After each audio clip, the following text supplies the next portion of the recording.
What's going on, everybody? Welcome to another episode of the Breaking and Entering podcast. We got a special guest with us today. We got my kinfolk, co-owner of the Prehemium Brand, Johnnyson. Johnnyson, you want to give a few words to everybody out there? One, I appreciate you guys having me on, man. I've been a long time listener, first time being on the show, so I'm glad I can finally join and join the conversation. Um, Most importantly, behold the green and gold. Shout out to my Norfolk State Spartans in the building, and check out Premium. We're a holistic health and wellness brand. Our first product being CBD infused honey, and a few other products, but we're here for the community. We're here to help break people against their addictions to opioids and just finding different ways to kind of heal your mind, body, and spirit. So, again, I appreciate you guys having me on, man, and I look forward to the convo. Got some good stuff. Thank you, man. Appreciate you for coming on. Definitely. Good to have you, my man. Let's take a look at this opening drive. Joey Bosa, he's been fined more than $11,000 for wearing a MAGA hat during a post-game interview with the 49ers when they beat the Cowboys last month. Saints wide receiver Chris Olave, he's been placed on the injured reserve. Dak Prescott, he'll miss the remainder of the season and undergo surgery on his hamstring, according to owner Jerry Jones. Bears head coach Matt Eberflus said he's sticking with Caleb Williams as a starting quarterback, but he's also fired offensive coordinator Shane Waldron. Thomas Brown, he'll call the plays moving forward. Joe Flacco, he will start for the Cowboys on Sunday against the Jets after a terrible game last Sunday. Ravens linebacker Roquan Smith, he won't have to pay a $16,000 fine for a tackle on Bucks wide receiver Chris Godwin that ended his season a few weeks ago. Steelers linebacker Alex Highsmith, he's out for Sunday's showdown with the Ravens after injuring his ankle against Washington. Dolphins right tackle Austin Jackson, he'll miss the remainder of the season after suffering a knee injury against the Rams. And former Rams head coach John Robinson, he passed away at the age of 89. Robinson led Los Angeles for 9 seasons. All right, man. We got the game up first. Steelers Commanders. Let's just get into it. Let's get it out the way. You know, I'm all in on my Commanders again. I bought some jerseys. I'm wearing my Terry jersey again. He was the only wide receiver that showed up, in my opinion. I think all the other ones had too much butter popcorn before the game because there was a lot of drops. Zach Ertz, he dropped the ball. Noah Brown, he dropped a touchdown pass, if I'm not mistaken. It was Brown. Alimade Zacchaeus, I think I got your name right. Sir, I don't know what the hell was going on with you. I mean, 2 muff punts, one that was recovered by the Steelers. I mean, we did just about everything we could to give the Steelers a chance. They gave us some chances too. I mean, Tomlin tried to do a trick play with that special teams, that fake punt. Luckily the receiver or the returner dropped it and gave us a chance and came back and scored. But oh my God, man. Just kind of how I expected. The defense, I think everybody can see now why we traded for Marshawn Lattimore, because Benjamin St. Juice, the other corners out there, I mean, my goodness. George Pickens, he had a highlight reel play against us. Mike Williams, he was slumming away in New York with the Jets. He comes over here and Russell Williams throws one of his trademark moon balls right to him. I mean, he just ran right past Benjamin St. Juice. I'm like, God damn, I mean, what the hell is going on? It kind of reminded me of when we played the Bengals, when Jaden threw that touchdown to Terry McLaurin at the end of the game. It was kind of similar to that, where it was a third down play, if I'm not mistaken, and 30+ yard touchdown. I was just like, oh my goodness. And then I want to get to the end of the game. We had a chance, stopped them on third down, 4th-and-1 comes up. And I'm looking at the play because I think they called a timeout. And they going back to the sideline. I was like, they're going to go for this. I have a feeling they're going to go for it. And sure and behold, offense comes running back on the field. They get ready for 4th down, 4th-and-1. Russell Wilson goes in a hard count. And goddamn Johnny Newton jumps off sides. I was just like, Johnny come lately. Exactly. I was like, oh my goodness, man. I mean, just when I'm all in on the Commanders again, before when they lose games like this, I didn't really care. The last couple of years they stunk it so much, I didn't give a damn. But they got me back where I feel like, God damn it, you did it to me again, pissed me off. I was like, for a good 10 minutes, I was just sitting there. I don't know if y'all know that Kevin Hart meme where he's doing stand up. He's like, it's like a meme he does. I gotta find that picture, but I was just like, oh my goodness, man. I don't know. It's clear we need a number two wide receiver. We thought we had in the Jahad Dotson. We traded him over to the Eagles. I'm sure Thursday he's gonna make his name known and try to score a touchdown. I can see it happen now. Scoring a touchdown. I'm getting to the Eagles game a little later, but yeah, man. Just a miserable week ended for me. Fantasy football lost two of my matchups by less than a point, less than 2 points, and then seeing the damn Commanders lose in that fashion, it was just very salty taste in my mouth, man. Johnnyson, what were your thoughts on this game? Well, I'm a Washington. Well, I live in the Washington D.C. area, so I'm kind of conflicted, right? Because I've never been a Commanders, Skins. I don't even care what them. Even if it was the Washington football team, I've never been a fan of these jokers. Like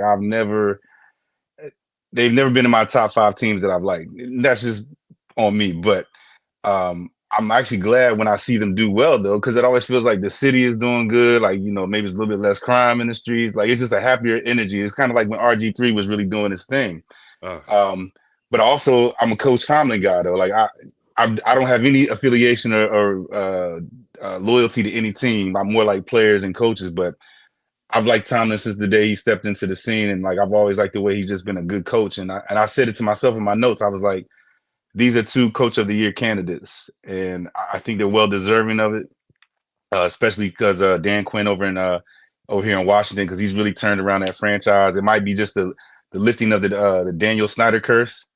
yeah, But I like the game. It was I like competitive games, and it's good to see Washington be able to compete, because usually it's Yep. been like, maybe the first quarter they'll show up, maybe the third quarter they'll do a couple flashy things, but in the end it just looks like, oh, all right, it's a second tier team playing against a first tier team, and this actually looks like it's two first tier teams going at it, man. So I really liked it a lot. And uh, it was a really tough matchup. So maybe we might see them. I guess Pittsburgh's in the AFC, so it might take a miracle for this to be a Super Bowl matchup, but it definitely was a good game in my opinion. yeah, for sure. What about you, Brandon? So y'all know the Steelers, they have a knack of, taking away what you do best, definitely under Tomlin, or limiting your best players. So I thought they'd throw some different looks at Jaden Daniels. They definitely did. Pittsburgh defense, new look defense came out. Preston Smith, he got a sack. Big Cam Hayward, I always talk about him being an AFC North Ravens fan, having to deal with him twice a year. Saw him make some plays, getting to the quarterback as well. But yeah, like Ed said, they gave them opportunities to win. And y'all definitely did capitalize off some of them. The fake punt early on, which really shocked the hell out of me. That's not Tomlin esque. I don't know if that was his special teams coordinator calling that play or what. The Wilson interception in the third quarter, and then the Warren fumble later in the game in the fourth quarter as well. But yeah, that backbreaker was Johnny Newton though. When it lined up like that, you kind of thought something was going to happen for sure. Especially being a young defense, it's not the same defensive line y'all had a couple years ago. Y'all traded away some of y'all veterans, so that didn't surprise me. But yeah, good win for Pittsburgh. Y'all still competitive though. I mean, y'all lost two of y'all losses against formidable teams, the Steelers and the Ravens. So I think y'all be all right. But it's just a tough break to come off a heartbreaking defeat like that and have to turn it right back around and get back on the up 95 to Philly on Thursday night. We'll see how that game goes.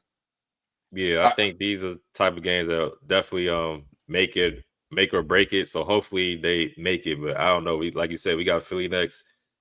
I just don't see it. But what you about to say, Jonathan? Oh, I was gonna say, now I'm never one to believe in moral victories, because all that really matters is wins and losses, zeros and ones. Like if you won, did you win or not? But I feel like that was almost a moral victory. You know what I mean? Like they had a chance, and outside of that boneheaded play that I played D-line in college, and I know the first thing the coach is always going to tell you: watch the ball. It's 4th and inches. Like you gotta be smarter than that. So if anything, like you should have. I don't know what it's hard to it's hard to be in the moment when you're not playing, but you're supposed to be better than that. You're professional. I know the coaches told him that at least twice before they went out on the field. So Mhm. hopefully he'll make up for it this week against Philly, and maybe he'll have a game saving or game winning play that'll kind of help get them help make up for that boneheaded play last week. Shit, hell, he better make up for it one way or another because them fans, they definitely ain't gonna forget about it. Trust me on that one. Oh yeah, he probably had But to yeah, watch his man, back. just oh my goodness. Let's keep it moving. Before I get even more sick. But before we get started with the next recap, this episode is brought to you by Premium, a CBD and wellness company. Check out their full line of CBD infused products, which make great stocking stuffers for the upcoming holiday season. Perfect for athletes, weekend warriors, soccer moms, and even armchair quarterbacks. They have CBD infused honey, which is a personal favorite, as well as tinctures and mint and regular flavor. Most importantly, they are veteran women owned, so come get some of this sweet temptation and taste the premium difference. Use code BNE for 15% off your order. Their website is premium.com. That's PREHEMIUM.com. Again, that's PREHEMIUM.com. Now let's get back to our show. There's a sleeper in Munich Sunday morning. Giants Panthers ended as an overtime thriller. The Panthers took it 20-17. Chuba Hubbard, he went on national TV and proved why he got that 4-year extension earlier in the week. 28 carries, 153 yards, and a tutty. Giants defense had no answer for him. Bryce Young, he really didn't even have to do anything when his defense set him up a couple times with the Jones interceptions, bonehead interceptions there. The first one was right before halftime. The Giants were driving, and he threw it away to the other team in the red area. They were down 10-zip. Okay, the next one was after a Carolina turnover. He dumped it off to Tracy on the left side, and it was behind his running back Tracy, and the linebacker made a great play on it. I have no idea what he was thinking on that one. I guess he thought Tracy was Malik Neighbors out there and he could make an adjustment on the ball. Honestly, it's that it never fails me with Daniel Jones at this point. But yeah, these overseas games, I'm kind of glad they're over. I think this was the last one. They never really go, in my opinion, the way they're gonna go. I actually did pick the Giants in this one. I should have known better, but I mean, teams usually come out playing rusty. You know, they're tired. It's a lot of turnovers. Um, but the one thing I do like about it was the crowd. They showed one point. I mean, the beers out there, man, looked like they was 24 ounces. Like they were just showcasing them left and right. But yeah, Carolina, though, 2 straight wins for them. Giants loses a 5 straight. It's not looking any good from here. The worst team in the league, looking like they're going to have the top pick or the second overall pick at this point, honestly, unless they find a way to win a game between now and the end of the year. Johnnyson, did you wake up early for this one? Now, no, I didn't, but I did catch some of the tail end of it. But as a person who's been to Germany before, trust me, those big beers they were serving, those are just shot glasses to those guys. Like they definitely Yeah, know how to I drink know they over can there in drink. Germany, Yep. and they can get it in. But Yep. funny enough, the two things I felt about this game was one is, and even though he has the same last name as me, Daniel Jones is going to always Daniel Jones. Even when you think he's not, he's still going to do it. He's always going to prove that he is, as what did my man from say, they are who we thought they were. Yep. Yeah. And we let him off Eddie the hook. Green. Yep. Right. Denny Green. Rest in peace, Denny Yep. Green. But also, I felt like this was what I called this also, this is the race towards the Cam Ward sweepstakes. You know, like you said, they're going to probably have maybe the first, the second, maybe third pick in the draft. And from all accounts right now, everybody's kind of claiming that, maybe Cam Ward might be one of those top picks. So maybe this is what they are. Maybe this is just the race to try to get Cam Ward and hurry up and get Daniel Jones out of there because at this point, they need something, man. When I saw that boneheaded play where he threw the ball back behind the running back, I thought to myself, I said, okay, well, what else do you expect from the guy? It ain't like he's actually, Yeah. proven anything else. So at this point, it was more par for the course than anything. Yeah, I wonder what they're gonna do with Daniel Jones. I mean, they gave him that contract. But at this point, I mean, if you bench him, then what? I mean, is Brian Dayball in the hot seat now? I mean, the team's just they probably not. They probably might win another game or two by the end of the season. Like you said, Johnson, I don't know what they're gonna do. If they're gonna go up and get another quarterback in the draft or what. But Daniel Jones is definitely not the answer. Back to this game, I was watching a little bit of it. You know, I'm on the West Coast, so it was a 6:30 game for me. So I was watching it, but at the same time, it was putting me to sleep. There was some plays I was just like cricking my neck at because I remember the Giants had like a flea flicker and Daniel Jones, for some reason, he had two. He had Malik Neighbors and Wandale Robinson, both of them open, and somehow he took a sack. I mean, it's like he playing. It's like he's on Madden. He's playing against all Madden type players, and everybody else is on rookie mode. It just everything is really hard for him. I mean, I kind of want to give him some slack. His offensive line has never been the greatest. Tyrone Tracy did have that fumble at the end. They were driving. They had the ball first in overtime, but Tyrone Tracy coughed the ball up, then got punched out. We saw him crying on the sideline. I kind of feel bad for him. That was a little. I think comparing him to Johnny Newton, one was more of a mental mistake, and the other was like, player intervention on the other side. But yeah, man, back to this game though. Bryce Young, like you said, Brandon, he didn't really have to do too much. Chuba Hubbard's out there doing his thing, man, just running the ball at will. He's catching a little bit in the backfield too. I want to ask y'all this. What do y'all think they're gonna do with Bryce Young? Because initially it was Andy Dalton, then he got in that car accident, and I think he sprained his thumb or something.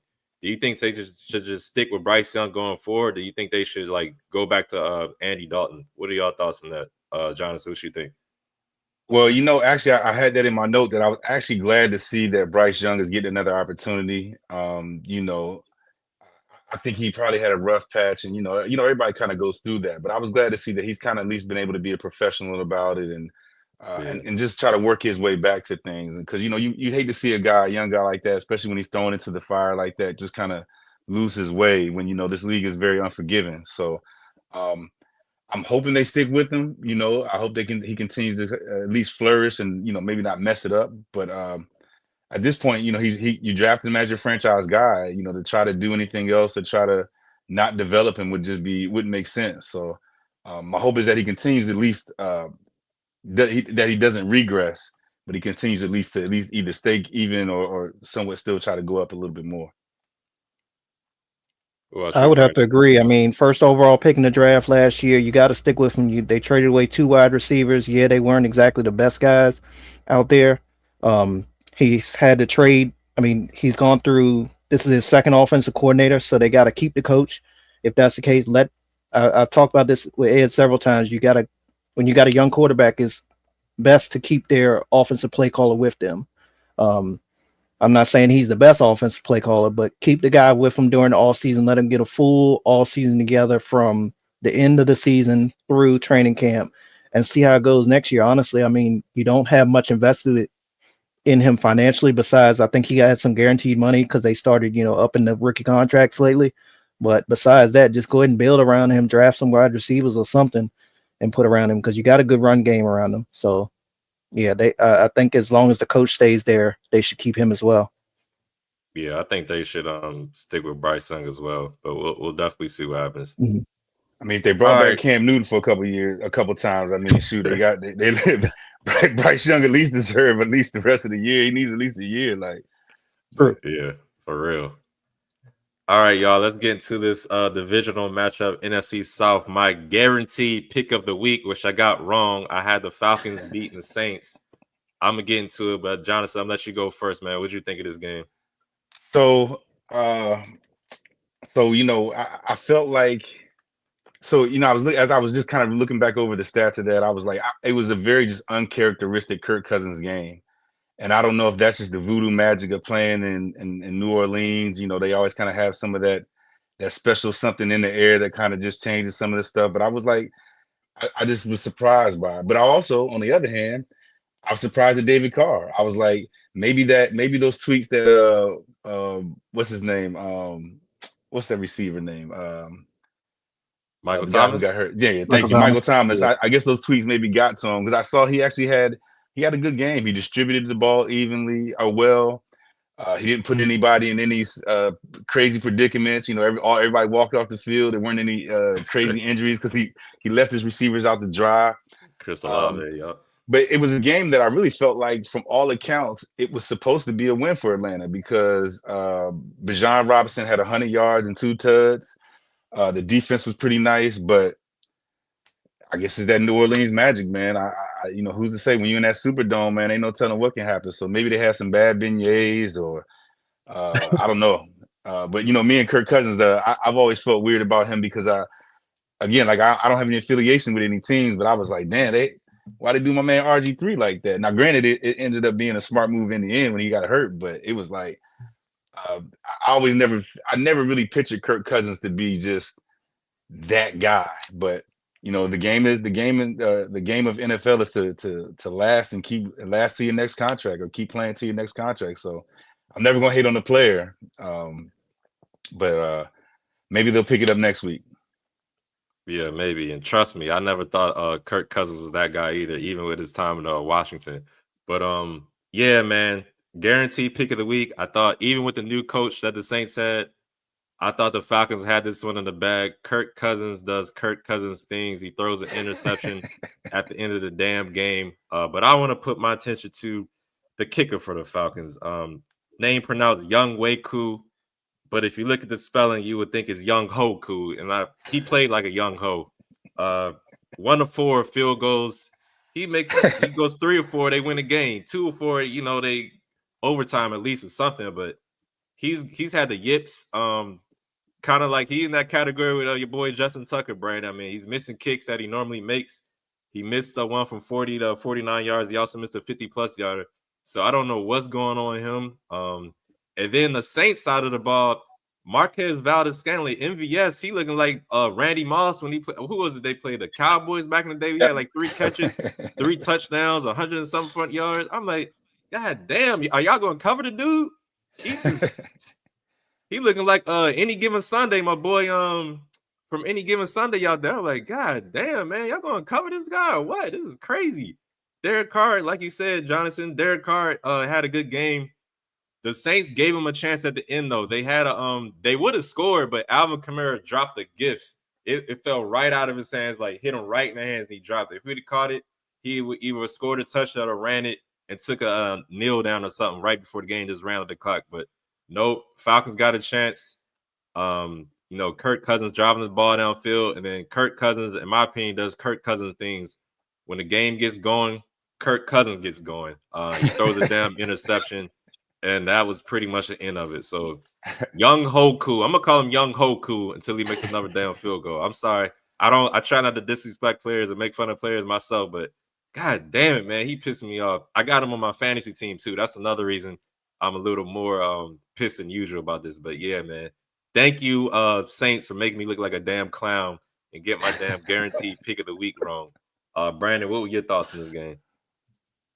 Right, you probably coach and you win a big divisional matchup there against the Falcons. I think New Orleans won it for 3 reasons, and y'all mentioned them all. Marquez Valdez-Scantling, on the second big catch he had, they came right back to him like 2 plays later on the left side of the end zone and got him in the got him to score his second touchdown of the game. You had the bonehead interception by Kirk Cousins. They were driving on the second last drive, and then Ed mentioned it, not 1, not 2, but 3 missed field goals by Younghoe Koo, who's been off Get all over here like season, this. honestly. So yeah, then the Honey Badger, he picked off Kirk Cousins. Atlanta was driving. New Orleans got the ball back. They went 3 and out. A couple plays later, Chase Young, he had a huge strip sack. Atlanta, they did recover it, but it put them really behind the sticks. And then that 4th down play, Kirk Cousins, he threw the dump off pass, nowhere near the chains, and it was game over at that point. So yeah, shock and win for New Orleans. They had dropped 7 in a row, but they're back in the win column now. And New Orleans, we thought they was going to continue to. The Falcons. I thought they was going to continue to make make it a little bit competitive there in the NFC South, but now they 6-4. Even though the Bucks lost as well, but we'll see how it goes. Yeah, we'll see. Before we go too far, real quick, can we talk about? Or I just want to bring up. I don't know what it is about the Washington syndrome where if we have, it doesn't matter if it's been the Bullets or the Wizards, the Caps, the Redskins, whoever will be on these teams and they're supposed to be the guy, they will stink it up, and then go to another team and be damn near All-American or All-Pro. Like, in case in point, Chase Young. Now, I know he had some injuries and stuff like that, but even when he came back, it was like he never really kind of blossomed into the guy that we expected him to be, at least here in Washington. But then what does he do? He went to San Fran, almost got him a Super Bowl win. comes to New Orleans, and now he's kind of being a little different. He's kind of standing out a little bit more. So I don't know what it is in the water. Maybe it's the air. I don't know. Maybe they be hanging out at the club too much around here. But it's something about this area where they'll get here and stink it up, and then they'll go someplace else and be the second coming of Christ or something like that when they get to these new teams and stuff. Man, I don't get it. I don't understand it. Hopefully we figure it out someday. I'm telling you what, Jahan Dotson, he gonna come out here and look like Terrell Owens or somebody in the past that was a great player. I'm telling you, he gonna come back there and look like an all-world receiver. You'll see. I'm telling you, watch what's gonna happen when we play the Eagles. He gonna mess around and set the all-time receiving record for the Eagles or for the NFL in this one game out of nowhere. Especially against this goddamn secondary. I mean, what was that movie with Keanu Reeves, the Replacements? That's what we got there in the secondary right now. It seemed like, my goodness, boy. But yeah, man, let's get into this AFC West matchup. The Chiefs beat the Broncos stunning fashion, blocked field goal to win the game 16-14. You know, the Chiefs are starting to look like the Patriots. They just find a way to win games. They might win in unconventional fashion, but damn it, they're going to win. They're undefeated right now, 9-0. If the Broncos would have won this game, they definitely would have been the talk of the town for this week. Bo Nix would have kind of got catapulted more, and I think he would have started getting some, offensive rookie of the year, comments just because he's been playing better and better each week. I'm kind of surprised the Broncos, they usually have their running back Javonte Williams as a starting running back, but he didn't play that much this game. He only had like one carry for like a yard and two catches for like 5 yards. They started to lean on the rookies more. Going to butcher your name, so I'm sorry. I think it's Audric Estime, something like that. Him and McLaughlin, they both receivers and a second-year player taking over the lead for that running back room. That's kind of surprising to me. Only reason I'm mentioning that because, again, I had Javonte Williams on my fantasy team. He only got me one damn point. And like I said earlier, I lost by a point, but that's neither here or there. You need to stop talking about fantasy football. I was going to piss me off even more. Back to this game, though.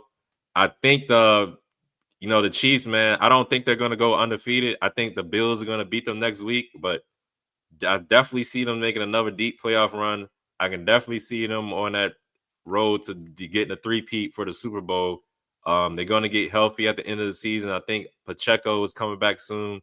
That defense, they're definitely leaning on that defense and special team. Just a overall all-team game, man. These dudes are doing really good. I was watching it on Red Zone, and they showed the kick to win the game for the Broncos, and I was like, okay, they finally going to lose one. I think they needed this loss, to get back on track. Snap happens. They kick the ball and it's blocked. And I'm just like, my mind was blown. I was like, wow, that's crazy. I texted you right away, Brandon. I was like, wow, they won the game. You was like shaking my damn head. I said, no, it's damn bullshit.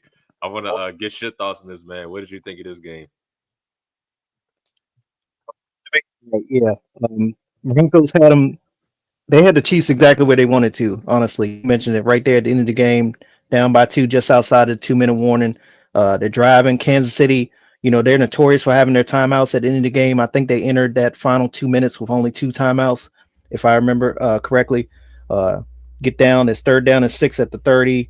Bo Nix, he hit Cortland Sutton for a first down.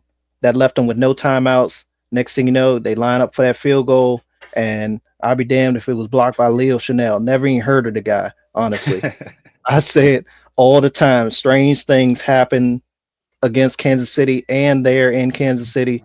But these two teams, they'll meet again in week 18, and hopefully the result will be different, man, because I can't have the Chiefs being the first team in NFL history going, was it 17-0, 18-0, whatever it is in the regular season, 17-0. Johnnyson, what's your thoughts on this one? So, when I saw that play, because I didn't watch it in real time, but I kind of caught the highlights of it, and I thought to myself, the football gods are on KC's side, and either that or the Swifties, or the Swifties are a lot more powerful than I know. But for real though, like it told me two things. Either Andy Reid is just a hell of a coach, which I do believe he is, or the NFL is truly an entertainment business to where and I know you can't script a field goal block, but I mean, could you script it any better that, you think you're getting ready to defeat the team of the decade at least? And Like you said, this guy Leo Chanel. And I actually had to go back and look at his stats. He had actually a pretty decent game that day. He had like 4 tackles, a tackle for a loss. But I'll be damned if he didn't get the block. But I will say this: I changed my perspective a little bit on it because I think I was watching like the NFL Zone, one of the shows like that, and they were kind of just reviewing the whole, reviewing the kind of the plays leading up to it, and they kept showing that I think Denver probably kicked maybe 4 field goals or 4 field goals, whether they were extra points or whatever, and throughout the game, and every time they kept showing how they were kind of incrementally kind of getting a little bit closer, a little bit closer. They were kind of they looked like they were finding the wrinkle in the chink in the armor, so that it just made sense that okay, well now was the time that okay, we know who we're gonna attack to make this block field goal. And Andy Reid said he sees it all the time in practice. So one thing I've learned about good teams, and like you said, kind of like the Patriots, that um, when you play the right way and you play disciplined and you play kind of within your within the team and just within the game of football, good things happen. If you just continue to play it to the last play, usually you get rewarded. So I'm not necessarily I've been high or low on Bo Nix. I feel like he's been pretty good. He's kind of a late bloomer because he spent so much time in college, but I think he had a pretty decent game as well. But it's hard, man, when you're going against a machine like that, that just teams that know how to win. It's hard to beat that. And I think, like you said, it's just like the Patriots way. Like when you figure out ways, you got to figure out a way to do it. You just make it happen. Yeah, for sure. Yeah, you're right. And as you mentioned, Andy Reid said in the presser after the game, I think that they had saw something on film that how their special teams unit all year, Denver's, has been like either having those holes or they saw something. And then it wasn't just one guy that came through. It was like a bull rush on that left side. So Yep. they definitely saw something and they definitely had the right play at the right time. When I was in, All right. I'm Good. sorry. One more thing, real quick. I was gonna say when I played in college, one of my special team coaches said that special teams will win you 1 or 2 games a year, and I think that right there might be their one game that they special teams actually provided the spark necessary to get them that win. So um, it was definitely a good game either way. Mhm. Sure. All right. It's time for some player awards for week 10.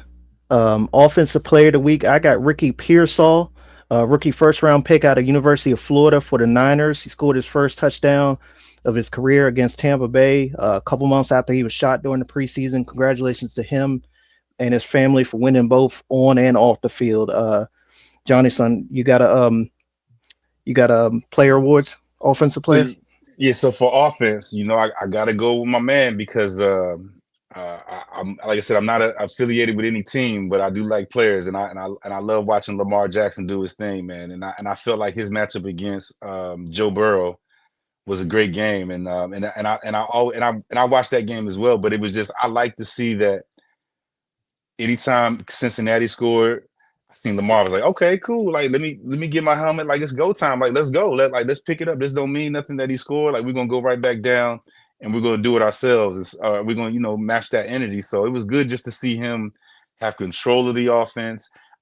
I'm glad to see him just comfortable. And I'm glad to see that he's just utilizing all of his talent. So it's not like, all right, he maybe people are saying maybe he's running too much. People say maybe he's passing too much. He's given just the right mix that just allows him to be just the ultimate dangerous weapon. He's like Mike Vick 2.0 to me. He's got the talent all the way around. He actually has the talent around him as well as the coaching, but you can just see that he's improved. And I really think he wants. I mean, I think he wants it every year, but I really think he wants it. I really think and I almost wish they didn't lose that Cleveland game, but I also think that might have been necessary just for him to kind of like, all right, we need to let's check back in. We might have almost started to feel ourselves a little bit too much, but let's just go ahead and lock back in because we got bigger aspirations to go for. Yeah, definitely. I agree with that. I'm gonna stick with the same game for my offensive player of the year award for the week. Give it to Jamar Chase. 11 catches. As many yards as he wanted. 3 touchdowns. He said he was wide open on that 2-point conversion, so he could have had a 2-point conversion too, according to him. But definitely, Jamar Chase was doing whatever he wanted against the Ravens secondary. So that's my offensive player of the week. And you got that one right for sure. All right. Defensive player of the week. I'm going with our defensive tackle in Baltimore, Namdi Matabikwe. 3 tackles, 3 quarterback hits, 2 tackle for losses, and 3 sacks. We've been needing some big plays from the guy. He had a big contract during the off season. Kind of had a quiet start to the year, but we had 3 sacks all night, and they all came from him. So I'm going with him. Johnnyson, who you got? All right, so I must preface my answer with this. One, I don't hate any football player. Oh, I understand this is a game. I understand this is the game, and this is just entertainment. And I understand everybody's just out here to make their bread and have a good, and have a good career. So with that being said, uh, I'm not a Baker Mayfield fan.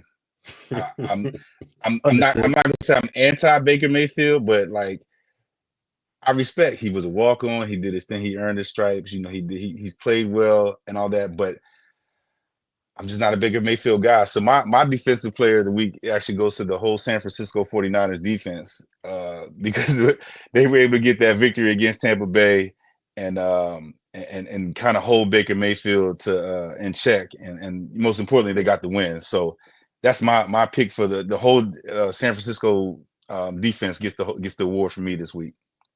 gosh. Quick question: did your anti Baker Mayfield, did that start in college or did this happen in the NFL? When did you start disliking him? Maybe I was not. I don't say I dislike him. I just don't like him. So it's not a dislike. Don't I care just don't for him. like him. But Yeah. I would like to say probably when he got to the league because he just was. I just never thought he was that good, and he was in this whole he was just extra swaggy and all that other stuff, and I was just like, nah, man, I just ain't it, man. Like I said, like again, I'm not a hater. I've never been a hater a day in my life. I don't hate any players. I understand this is just a game, but like I said, I not that I dislike him. I just don't like him, and he's never proven to me to be that good enough to be, for all the accolades and all the, the press and all just the hype that he's gotten. I've never seen it. I've seen people who were, at least in my opinion, were better, not get the same type of love, and it's just like, eh. I mean, granted, if I see him out, hey man, congratulations, keep doing your thing, play football well, man, have a good long career, but I don't know if he's gonna get invited to the cookout. Yeah, he kind of did rub me the wrong way back in the day when he had his comments for what was it, Hugh Jackson, I believe. He used to be the Mhm. coach for the Browns, and they kind of he said some stuff about Hugh and how he joined the Bengals and blah blah blah. So, but he's kind of grown on me a little bit since then. But yeah, I definitely understand where you're coming from for that, Jonathan. My defensive player of the week, I got to give it to the cornerback for the Lions, Carlton Davis, the second, I believe. He had 2 interceptions against the Texans. Also had 4 tackles. So definitely, Carlton Davis got my defensive player of the week. Week. Ed, who you got? Bonehead player of the week, Johnny Newton. Thank you, sir. I know. I kind of felt bad for you, seeing you crying on the sideline, everybody consoling you and stuff like that. But in that moment, boy, I was. If this was Madden, I would have went straight to the roster management. Your ass have been off the damn team. That's how pissed I was initially to do that. So Johnny Newton, Olamide Zacchaeus, you were a close second for them damn muff punts as well. I was calling for you to get benched. I was after the second one. I was like, don't let her return any more punts. But definitely Johnny Newton for me. What about you, Jonathan? Who you got? So I got a combined award. So I got a special teams player of the week, and then I got a bonehead player of the week. Okay. So mine's combined in that the special teams player of the week is Leo Chanel, the guy who blocked the punt. I mean, Yeah. blocked the field goal for Kansas City. But the bonehead player of the week goes to the special teams coordinator for the Denver Broncos. Because as they Mm, were showing, the highlights, I was like, they keep picking on this side and nobody's gonna make an adjustment. Yep. Like Mhm. you're not gonna say, hey, you're not gonna give a little coaching session. Hey, guy, like step down a little bit harder. Like give us a little bit more. Maybe even adjust the side. Maybe give me a different count. Like you guys are professionals. Your job is to see the issues or the things wrong, and literally like that's your job. So I got to give it to the coaching staff, to the special teams coaching staff of the Denver Broncos because you literally had the game in your hands. You had an opportunity to win it, but you just you were actually out coached. That was about the best way to say it. You got out coached today. Yep. Yeah, Today. and the one time they needed to make an adjustment, they didn't, clearly. So yeah, Right. I agree. My special teams player is the same, Leo Chanel. Um, that whole line came through crashing. Actually, at one point when I went back and looked at it, they had on ESPN.com, it was a different linebacker. And then later in the evening, I looked and it was Leo Chanel. So yeah, my bonehead play of the week. I was talking about this with Ed, and he didn't see it. The first part of the Ravens game on Thursday night, um, first and goal for Cincinnati at the Ravens 5. Mike Gesicki, he catches a pass on the sideline in front of Hamilton. It appears he didn't maintain control of the catch. He was going down out of bounds, but then when they showed it again, he definitely did. We were at home, so you know they were going to play it multiple times. Okay. Harbaugh, he's running down the field with the red flag, and I'm like, oh no, please don't do it. Don't do it, Harbaugh. Don't. Okay. Ref saying something to him. Harbaugh, he still throws the damn challenge flag, right? Okay. First and goal, y'all. Within 5 minutes of the game, he throwing the challenge flag. Okay. And it wasn't even a touchdown. It was a 3 yard catch on the sideline. Okay. Why would you do that on the opening drive? You're gonna risk your challenge and your timeout. Okay. First and goal again. Ended up the play stands. Okay. Stands is called. It's second down and goal. Couple plays later, Chase Brown, he got in on the right side for the touchdown. But then right before that, in between those sequences, we had 12 men on defense, so we had to call another timeout. So here we are down 2 timeouts, and then Kirk Herbstreit on the call for Amazon, he told us something. Oh, the first half timeouts, they don't really matter. You know, they don't matter as much at the end of the game. That's bullshit, because look at the Kansas City Chiefs. You talked about it yourself, Johnnyson. Those good teams, they don't make those mistakes like that. Okay. We got the ball back right before half. We had a chance to go score, and we had only one timeout. And then the time we didn't have enough, we didn't have enough timeouts to get downfield, and we could have, got ahead even more, and we was making, we was getting the ball out of halftime. So yeah, that was my bonehead play of the week.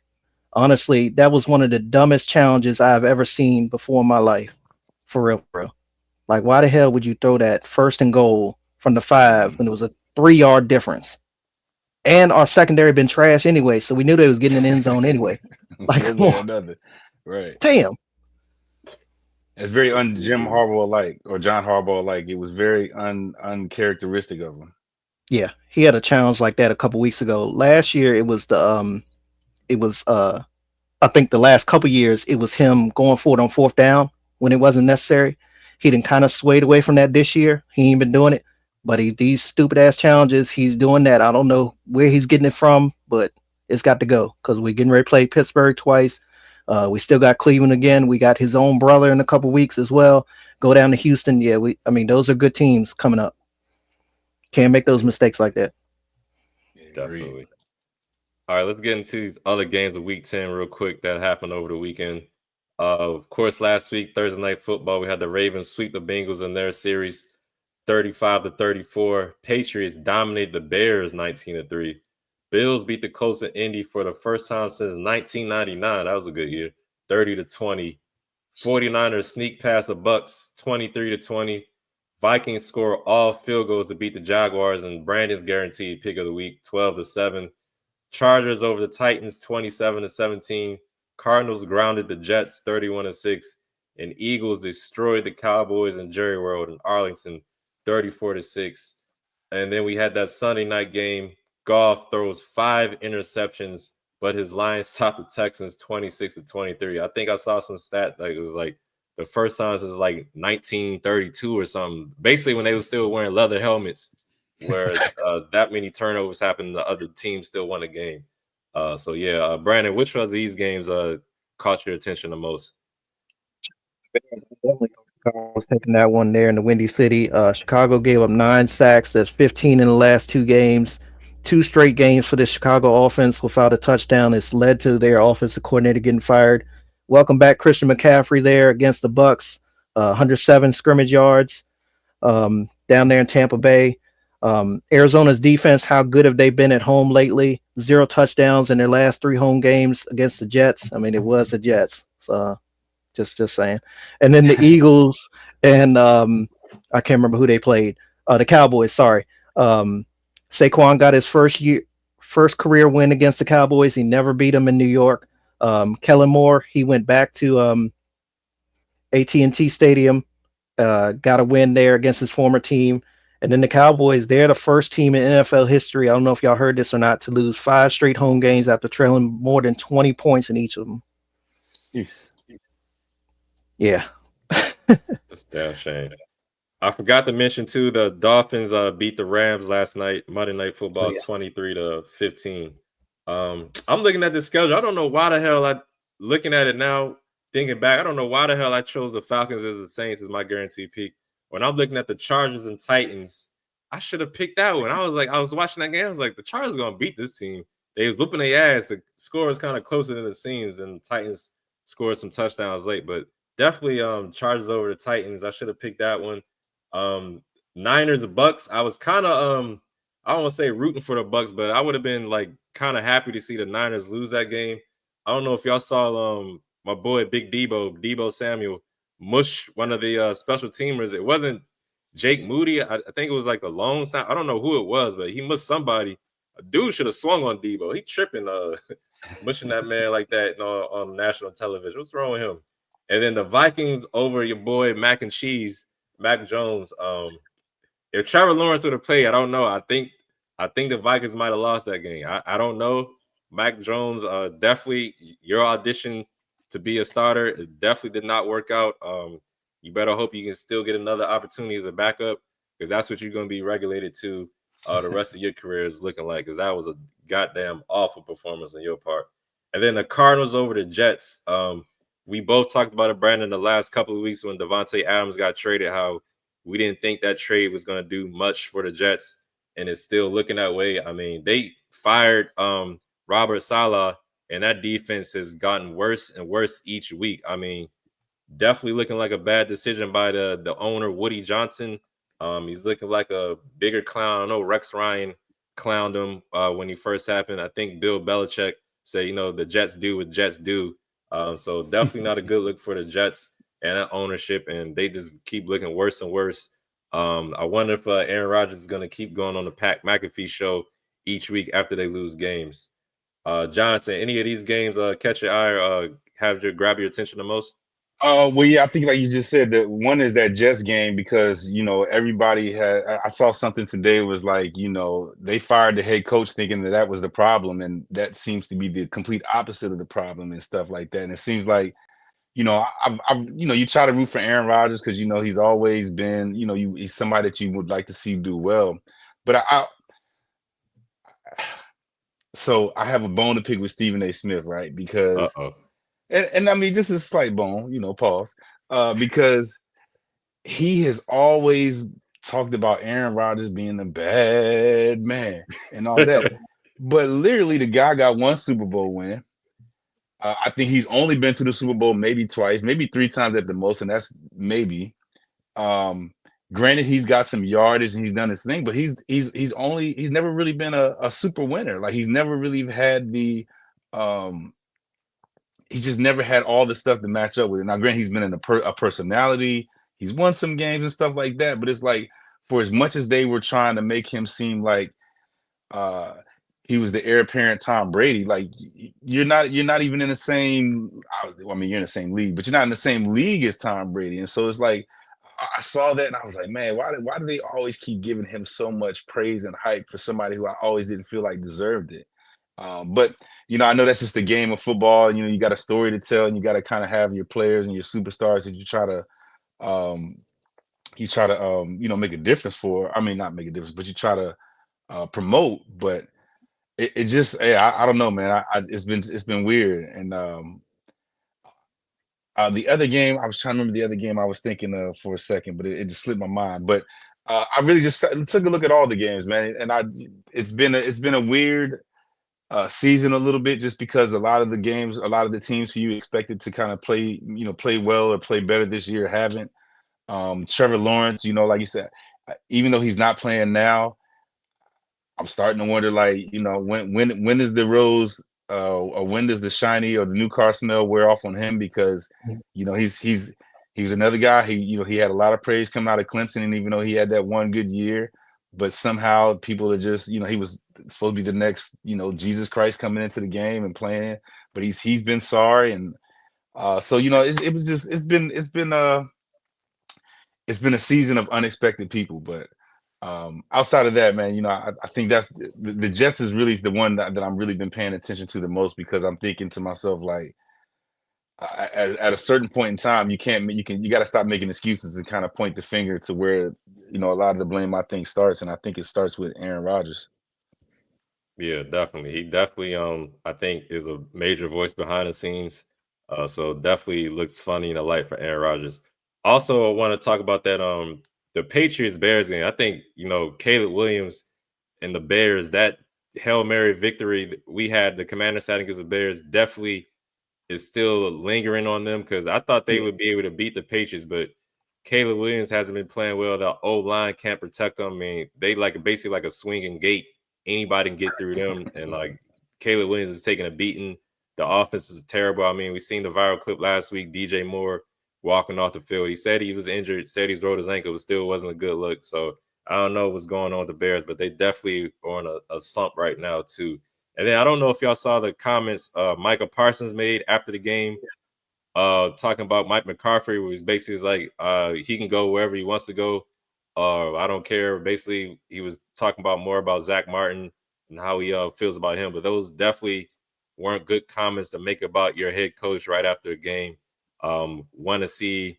I think Jerry Jones was saying he's not going to fire any more coaches in season, but if they keep losing the way they do, especially at home, I wonder if any changes will happen. We'll definitely see going Quick, forward. here's a quick question. Now, I know this is a lot of speculation, and I had this conversation with one of my friends, and I didn't believe it at the time, but now as the season has progressed more and more, do you guys think you could see Deion Sanders being the next head coach of the Cowboys? Brandon, I'll let you go first. I don't, just because I mean, he hasn't really talked about going pro since then, from my understanding. But I think last year, the year before, he basically said he didn't want to go pro. He didn't feel like, trying to tell grown men what to do was in something that he wanted to do, in my opinion. Um, of course, the rumors are going to start to swirl even more now that it looks Mm, like obviously Mike McCarthy's not going to be back. They could have a potential high draft pick. It probably wouldn't be high enough to select his son, but and of course his ties to Dallas as well. Um, I don't know if you meant more so Dallas or the other teams, any other team as well, but yeah, I just don't see him going pro. Honestly, I think he likes what he does. He's improving that program there, Colorado. Um, wouldn't be surprised, honestly. Uh, and I'm not sure that Jerry Jones would break the bank on him the way that Dion would probably want to get paid. Like he kind of gave Colorado a pay cut to mm, go there, um, for his services. And we know the personalities, Dion's personality and Jerry Jones as well. If Jerry can, you know, take a step back, let him coach, hire a GM, or either let his son be the GM like he claims supposedly is. Yeah, maybe. But yeah, I just don't see it, because the last thing I knew, Dion said he didn't want to go pro because of the grown men comment. What about y'all? true. Yeah, anything could happen, but I'm on the same page with you, Brandon. I don't think he'll do it. I think he's got a good thing going in Colorado. I went to a game earlier this season in Colorado. Actually, when they played Baylor, they had that Hail Mary at the end of regulation to tie the game up. And just what he's building out there, even though his son, Shador, Travis Hunter, and I think Shiloh, they're all gonna be able to go to the NFL next year. I think he's building something there. I think he'll hang around Colorado for at least another season or two before he maybe makes a move to the NFL. But like you said, Brian, I remember those comments he was talking about, how the grown men and stuff too with the NFL, and I just don't think his coaching style right now at least would work in NFL. Now another 2-3 years down the line, like I want to see where Shador goes. If he goes somewhere like the Raiders, I think Antonio Pierce's seats get a little warmer and hotter. He's probably got another year or two left. If he goes to somewhere like the Raiders and then that job opens up, maybe Dion would try to go there. But right now, I think I see him sticking around for Colorado just for another year or two. 'Cause, he is giving him a discount on the contract, but I did see something earlier too where the rest of these games he wins, if he wins them, he's getting like an extra 400, 500K. So that's a pretty paycheck right there to have too. So yeah, I think he'll stay in Colorado. Johnson, do you think he's gonna go, or you think he's gonna stay? So I didn't think he was going to leave Jackson State, but then he got a call from God that he had to pick up. So I think that even though even though he may be giving Colorado a discount, I think that they were strategic enough that his endorsements, some of Hmm. the other ways that you can make money, I think they were maximized in order to try to make up some of that difference. Um, but I also think that I think if Dallas does end up finding a way to get Shador, I think that's a hard job to turn down. And I think, Yeah. as with anything, the game of football, at least the NFL, is an entertainment business. It's about the hype, it's about the business side of it, it's about the dollars at the end of the day. So I could see a situation because how fond he feels about Dion. I think that he could say, I think God might be on the main line again and be like, hey, this is something that I couldn't turn down. I've always wanted to coach my son, or maybe even if it's Travis that ends up going to Dallas. Although I think a lot of projections have him going to Jacksonville, but um, I think I didn't think it was possible early in the season, but so much is falling into place now that I think, hey, like you said, it wouldn't surprise me. But I think as just a overall football fan, I hope it doesn't happen just because I would like to see Dion continue to build. But I tell you what, if they make it to this college playoffs and they mess around and they get to maybe one of those New Year's Day games, and they might mess around and get, they end the season maybe 10-2, 11-2, 12-2, and they actually kind of make some noise. Um, I don't think it would be far fetched for him to be like, hey, I've proven myself at these levels, and I've Yep. consistently been a winner. So it might be just me time for me to take my talents to the next level. Yeah, definitely. They certainly doing better than my damn Michigan Wolverines. I'll tell you that much. But that's another story for another day. One more quick question: should they close the blinds in Dallas? Should they put some shades up there? I think CD Lamb would prefer to have that. So here's my only beef with that is that they've closed the blinds for other things. They've closed the blinds for uh for news conferences after the game when the sun is out. So I don't like that. I hate that sometimes Jerry Jones has a very like just I would say not ignorant, but just he just seems just like too far gone in that. And I understand he doesn't like the criticism because he just wants his team to win, but it's like, yo, like you got to help your team out some way, dog. Like, I mean, granted, you've kind of known some of this stuff ahead of time, but hey, maybe it's just better just to say, hey, we'll think about it, we'll figure it out. But they definitely should have something in place to. It should be more of an advantage for his team than it is a disadvantage at this point. It should be one of those things like the Miami Dolphins thing. Like they have shade on their sidelines. The away team usually doesn't have shade on their sideline, so it's small little things that Yep. you can try to use to get an advantage over the team. So it would have made sense to me, but I'm not a billionaire that has my own stadium and called Jerry World, so it's easy to talk from the sidelines. Definitely. Understood. All right, Johnnyson, appreciate you coming on. Come back anytime, my man. I appreciate y'all having me, man. We got a For big sure. week 11 coming up. We got Ravens at Steelers up there in Western Pennsylvania, and we have probably game of the week, possibly game of the century. Chiefs at the Bills Sunday afternoon. I think Jim Nance and Tony Romo will have that call on CBS. They weren't giving up that game there. At So all. we'll be back later in the week to discuss those games and more. Um, Continue to follow us on social media. We greatly appreciate it. Until next time, love one another. Peace.